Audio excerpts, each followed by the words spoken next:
my lovely people in the universe. If you're new here to this channel, I'm Chris. I do more on tutorials.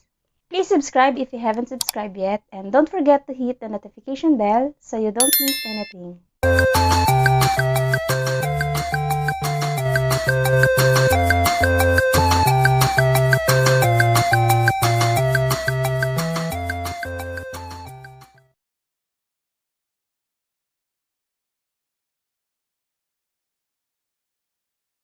So kung wala pa kayong Audacity, ilalagay ko yung link nito sa description box ko para ma-download niyo.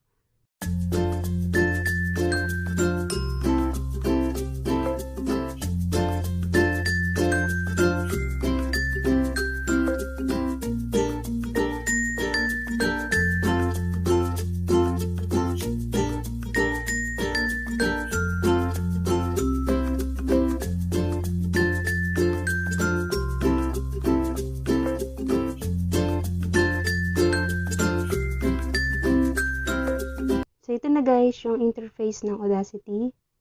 Maraming pwedeng gamitin dito sa Audacity. So, dito guys, piliin nyo lang yung Windows WASAPI. Tapos, dito sa input, pwede nyo piliin dyan yung stereo mix or itong speaker. Yan.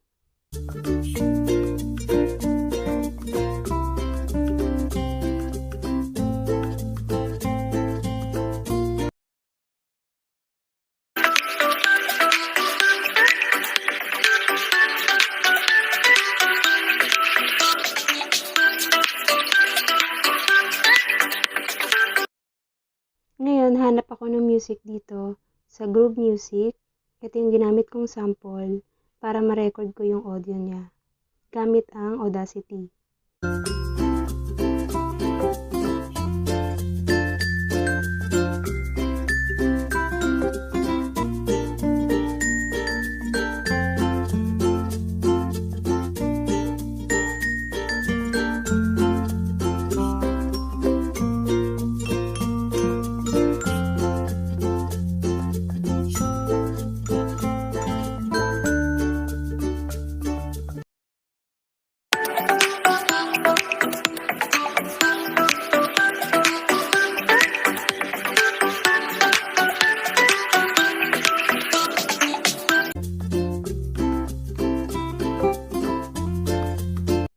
So, dito guys, dapat naka-open na yung i-record yung music.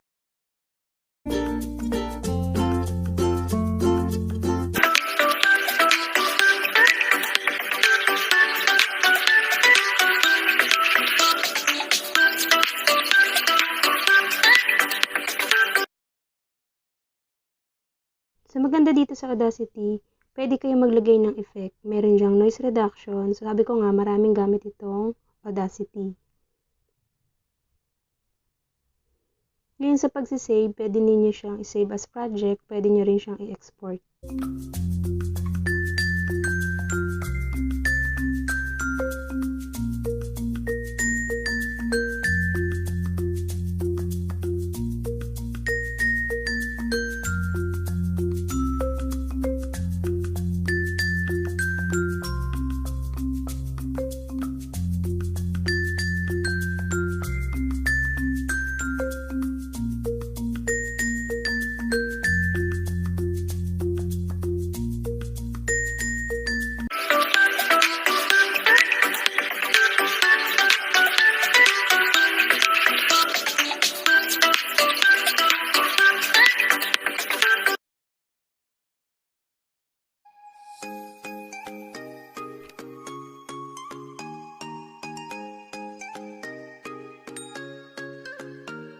Thank you so much for being here and for watching this video.